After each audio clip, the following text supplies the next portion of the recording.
Sir Kailash Chandra, Volume 1, Transcription number 3, Start. I am thankful to you for having given me this opportunity long last to say a few words on the budget. Already much has been said and I think the finance minister has come in for his share of congratulations as well as criticisms. So there is not very much to say, but I should like to say a few words. The increased development expenditure and the absence of any new taxation has earned for the budget a good response even from the businessmen. I especially welcome the relief given to the middle class by raising the exemption limit of income tax in respect of personal income. No doubt this is some relief to the middle classes, but I would request the finance minister if he could to raise this exemption limit from rupees 4,000 to rupees 6,000 as that would give substantial relief to the middle classes. I am indeed that glad the Taxation Inquiry Commission has been appointed with Dr. Johan Mathai as the chairman, and I am sure that many of the vexed problems may be solved through this commission. At the same time, I would request the finance minister to put off the state duty bill for the present, since this inquiry commission has been appointed and they may go into this question. For I feel that it is not an opportune moment to put on more taxes on the people. Already, as Mr. Gadgil has pointed out, there are so many taxes on the people. The people are overburdened by taxes and they are just trying to recover their stability. So, in regard to state duty, I would ask him to consider about it. My reason for asking it to be postponed is, as I have said, that the people are still facing economic distress, and then our government is not able to offer the amenities which other countries have where the state duty exists, such as free compulsory education for children, free medical aid, homes for the poor and the destitute, old age pensions, etc.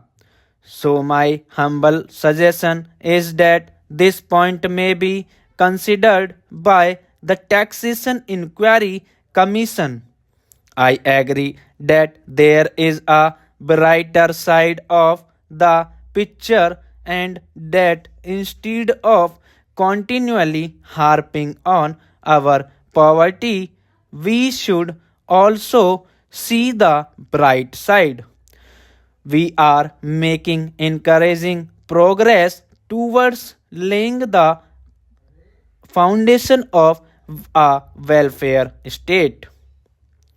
With the cooperation of all and the implementation of the 5-year plan, I am sure, sir, that we should be able to lay the foundations that fulfill the dreams of India. It is indeed encouraging to know from the finance minister that there is a tendency of lowering food prices all over the world.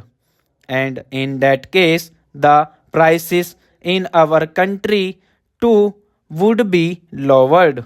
Regarding defense, for obvious security reasons, I do not agree with my friends who say that the expenditure should be curtailed.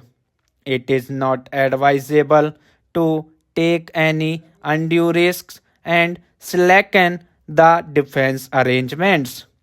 Indeed, defense is one of our valuable assets, although strange to say there seems to be adverse opinion in some quarters. I agree with what General Cariappa once said that God and army are remembered only when there is trouble. The army consists of the most disciplined and loyal set of young men. It would not be proper to effect economy in the pay of these brave officers, as it would not be an incentive for the right type of young men to join the army, and it would become ineffective and inefficient. I believe already officers who were drawing rupees 1400 as their pay are now getting only rupees 700 and about rupees 100 as allowance. That is, they are getting about half of what they were getting before. It is very hard for those officers on field duty to establish separate establishment for their families and for their children, and I would especially appeal to the finance minister to see that the family allowances may be restored to those officers who are on field duty. Economic in army could be affected in other ways. There is scope for more efficient operation of defense industries, which process seems slow, and by purchase policy of utilizing goods and stores indigenously manufactured. Preference should be given to country made war materials such as could be produced here and there would be cheaper than foreign made goods. I may also suggest that the armed forces who are not on field service or under any operational commitments could be utilized for giving military training to the youths in schools and colleges, which would teach discipline and loyalty.